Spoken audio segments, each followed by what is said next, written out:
Good morning बच्चों। आज हम पढ़ेंगे बसंत भाग 3 का सेकंड चैप्टर लाख की चूड़ियाँ। तो लाख की चूड़ियाँ इसके लेखक हैं श्री कामतानाथ जी। और कामतानाथ जी हिंदी साहित्य के बहुत ही चर्चित कथाकार हैं।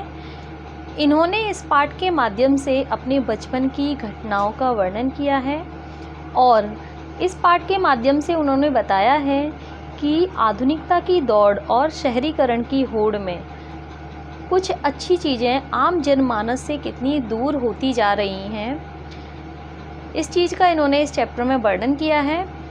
तो आप देखेंगे, सबसे पहले हम लेखक परिचय करते हैं। कामतानाथ जी का जन्म हुआ था 22 सितंबर 1935 को, लखनऊ में हुआ था। उनकी मृत्यु हुई थी 25 मई 2015 को। तो आप इस चैप्टर में देखेंगे कि यहाँ पे लेखक ने एक बदलू काका का वर्णन किया है, बदलू काका के बारे में बताया है यहाँ पे कि ये जो बैठे हैं वो बदलू काका हैं। और लेखक ने वर्णन किया है अपने मामा के घर जब वो जाते थे छुट्टियाँ बिताने, तो वहाँ का वर्णन किया है उन्होंने कि मामा के घर जाते थे तो वहाँ पे जो उनको बदलू काका था वो बहुत ही अच्छा लगता था। क्यों अच्छा लगता था? क्योंकि बदलू काका थे वो लाख की चूड़ियाँ बनाते थे और चूड़ियाँ बनाते हुए ही उस लाख की वो क्या बना देते थे, गोलियाँ बना बना के लेखक को दिया करते थे। और लेखक जब भी अपनी नानी के यहाँ पे या अपने मामा के यहाँ पे जाते थे तो वो अक्सर अपना सारा समय वहाँ में कहाँ पे बिताते थे, बदलू काका के पास में बिताते थे। बदलू काका थे वो पेशे से मनिहार थे जो कि लाख की चूड़ियाँ बनाते थे। और वहाँ पे जो नीम का पेड़ था, ये नीम के पेड़ के नीचे ही उनके क्या मचिया बिछा रहता था, जिसको हम मूड़ा भी बोलते हैं, वो बिछा रहता था। और आग की भट्टी जो तपती थी वहाँ पे वो लाख को पिघलाते थे और मुंगेरी की सहायता से उसको गोल गोल शेप दिया करते थे, उसकी चूड़ियों के आकार का उसको बनाते थे और फिर रात में उसको कलर भी किया करते थे। रंग बिरंगी लाख की चूड़ियाँ बनाते थे और रंग बिरंगी लाख की गोलियाँ ही बनाकर वो लेखक को दिया करते थे। इसलिए लेखक को बदलू काका बहुत ही अच्छे लगते थे। बदलू काका का जो नेचर था वो भी बहुत अच्छा था, इसलिए लेखक को वो बहुत प्रिय लगते थे। शांत स्वभाव के थे वो। और जब भी लगता था उनको तो लेखक को वो जब बदलू काका के यहाँ पे जब भी गाय दूध देती थी तो वो गाय का मलाई वाला दूध बचा के रखते थे लेखक के लिए, वो गाय का दूध देते थे। और वहाँ पे बदलू काका के यहाँ पे आम के पेड़ भी लगे हुए थे। तो जब भी लेखक गर्मियों में जब छुट्टियों में जाते थे तो बदलू काका उनके लिए बहुत सारे आम भी दिया करते थे। वैसे तो बदलू काका जब लेखक के मामा के गांव के हैं तो मामा बोलना चाहिए, लेकिन और बच्चों का अनुकरण करते हुए तो लेखक भी बदलू को बदलू काका ही बोलते थे, मामा नहीं बोलते थे। तो बदलू काका के बारे में उन्होंने बताया है कि वो वहाँ पे क्या बहुत ही मेहनती थे और इस तरीके से वो अपनी क्या करते थे, भट्टी थी वहाँ पे, आग में वो पिघलाते थे लाख को और चूड़ियाँ बनाते थे। और जब वो चूड़ियों की शेप दे दिया करते थे तो उस मुंगेरी को या उस जो एक ये थी उनके पास में ये लकड़ी जैसी गोल शेप में, तो इसको वो क्या करते थे, इस तरीके से सजा के रखते थे मानो यह लाख की चूड़ियाँ नहीं हो, किसी नववधू की कलाई हो। तो बहुत ही अच्छे से उसको सजा के रखते थे। नेक्स्ट, कभी कभी वो क्या करते थे, हुक्का भी पी लिया करते थे। तो हुक्के का भी उस कवि ने वर्णन किया है, यहाँ पे लेखक ने वर्णन किया है कि बदलू काका क्या करते थे, चूड़ियाँ बनाते बनाते कभी वो हुक्का भी पीते थे। और सारे गांव के लोग जो थे वो बदलू काका की बनाई हुई चूड़ियाँ, लाख की चूड़ियाँ ही पहनते थे। बदलू काका उन चूड़ियों के बदले में आपने एक इस चैप्टर में सुनेंगे वस्तु विनिमय। वस्तु विनिमय क्या होता है कि पुराने ज़माने में वस्तुओं के बदले वस्तुएं दी जाती थी। जैसे कि कोई सामान हमने लिया तो वो पैसों से नहीं खरीदते थे, उसके बदले कुछ ना कुछ सामान दिया जाता था। जैसे अनाज के बदले चूड़ियाँ खरीद लीं या फिर किसी भी चीज़ जो जिसके यहाँ पे जो होती थी उसके बदले में वो क्या सामान खरीदते थे, पैसे नहीं देते थे। तो उसको क्या बोलते हैं, वस्तु विनिमय। वस्तु के बदले में वस्तु देना या फिर वस्तुओं का आदान प्रदान करना वस्तु विनिमय कहलाता है। तो जब भी बदलू की जो लाख की चूड़ियाँ कोई भी गांव वाले लेके जाते थे तो उनके बदले में क्या देके जाते थे, वो सामान देके जाते थे। तो बदलू क्या करते थे कि ना सामान जब भी मतलब नॉर्मल जब टाइम होता था तो वो ऐसे ही दे दिया करते थे, लेकिन जब भी शादी ब्याहों के मौके पर अगर कोई उनसे चूड़ियाँ लेते थे तो वो अक्सर क्या हो जाते थे, नाराज़ हो जाते थे, क्योंकि उनको फिर ये लगता था कि मुझे मुँह मांगा पैसा मिलना चाहिए या फिर जो मुझे चाहिए वो मिलना चाहिए। तो इस तरीके से अक्सर करके वो क्या होते थे, नाराज़ हो जाते थे शादियों के मौके पर। और उनको कांच की चूड़ियों से तो बहुत चिढ़ थी। अगर उन्होंने कहीं भी किसी के हाथ में भी कांच की चूड़ियाँ अगर वो देख लेते थे तो बहुत ही नाराज़ होते थे, उन्हें अच्छा नहीं लगता था। तो बदलू काका थे वो लेखक को बहुत ही स्नेह करते थे और जब भी घंटों तक मतलब उनके पास जब समय होता था तो घंटों तक बातें किया करते थे। कभी वो घर परिवार की बातें करते थे, तो कभी उनकी पढ़ाई लिखाई के बारे में बातें करते थे, तो कभी शहरी जीवन के बारे में बात करते थे कि और लेखक को बदलू काका लला कहकर बुलाते थे कि शहर की बात तो और है लला। जब लेखक उनसे कहते थे कि काका शहर में तो सब लोग कांच की चूड़ियाँ पहनते हैं, तो वो क्या कहते थे, बदलू काका कहते थे कि शहर की बात तो और है लला, क्योंकि वहाँ की औरतों की जो कलाइयाँ होती हैं वो बहुत ही नाजुक होती हैं, वो लाख की चूड़ियों का वजन नहीं सहन कर पाएंगी। और वहाँ तो औरतें कैसी होती हैं, मर्दों के साथ में ऐसे ही घूमती रहती हैं। तो वो शहरीकरण के जो लाइफ थी उसका वो विरोध करते थे और अपने गांव की लाइफ को ही वो अच्छा मानते थे। तो इस तरीके की बातें वो किया करते थे लेखक और बदलू काका।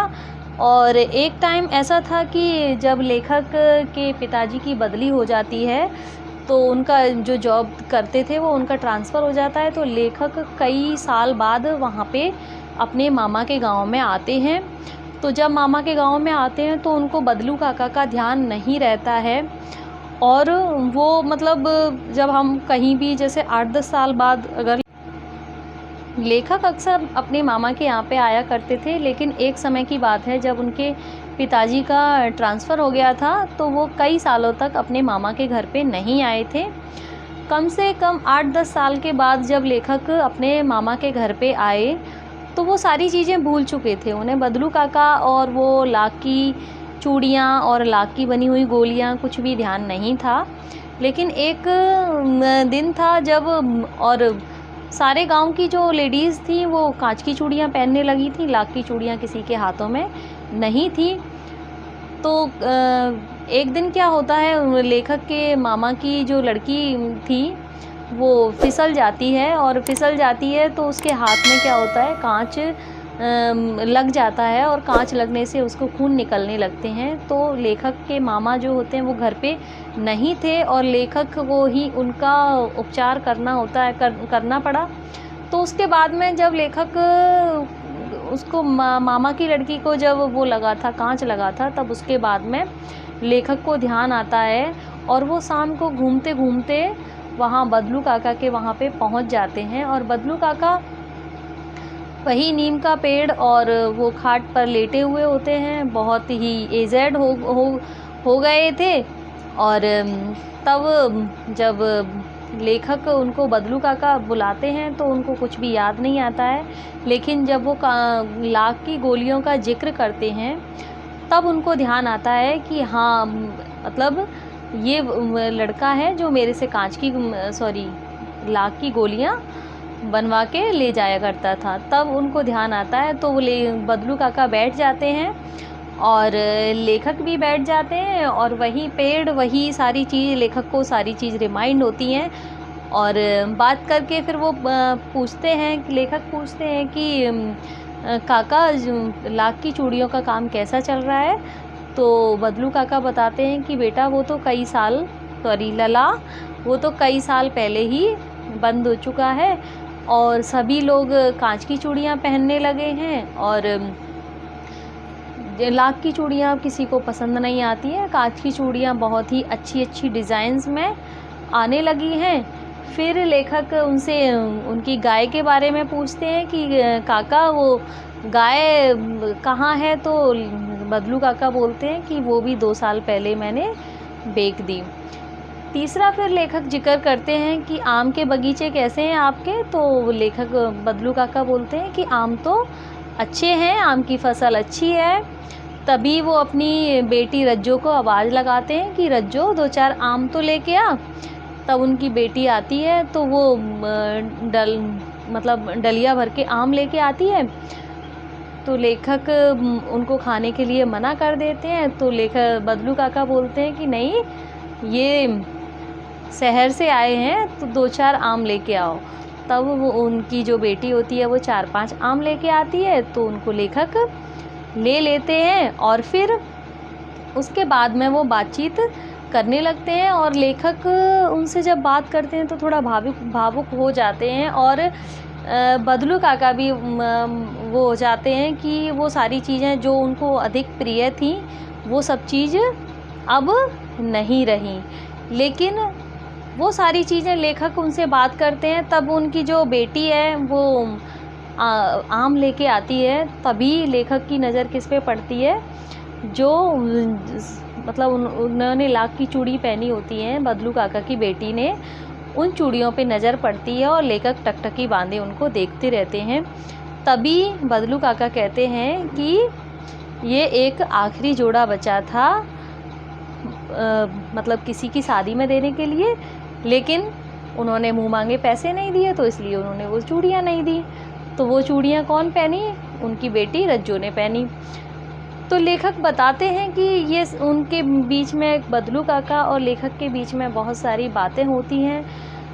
लेखक भी परेशान होते हैं इन सब चीज़ों को सुन के कि एक समय था कि जब सब लोग लाख की चूड़ियाँ पहनते थे और अब सब लोग कांच की चूड़ियाँ पहनने लगे हैं। तो औद्योगिकरण की प्रक्रिया ने क्या कर दिया, ये सारी चीज़ें चेंज कर दी। सब लोग शहर की तरफ भागने लगे हैं, नई चीज़ों को अपनाने लगे हैं, लेकिन पुरानी चीज़ों को भूलने लगे हैं। तो इनसे आम जनमानस पे कितना फ़र्क पड़ता है। जो लोग पुराने एक कारीगर होते हैं और उनका अचानक से जो मशीनी युग के कारण उनका क्या सारा जो भी उनका एक व्यवसाय है वो क्या हो जाता है, तहस नहस हो जाता है।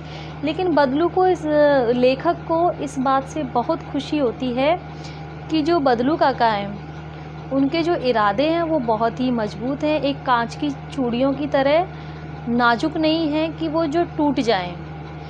यानी कि वो उन्होंने अपना क्या रखा, एक दृढ़ संकल्प रखा कि मतलब कांच की चूड़ियाँ नहीं, वो अगर लाख की चूड़ियाँ बेचेंगे तो लाख की चूड़ियों का ही काम करेंगे। उनको ये नहीं था कि कांच की चूड़ियों का जैसे दौर है तो उनसे कर लिया जाए, नहीं। उनके जो थे सपने थे, वो उनका जो विश्वास था वो क्या था, अडिग था और अपना एक अच्छा उसमें रहा। तो आप देखेंगे इस चैप्टर के माध्यम से कि औद्योगिकरण और नगरीकरण की प्रक्रिया ने किस प्रकार कितने लोगों का व्यवसाय चौपट कर दिया है, रोजगार लोगों के जा रहे हैं।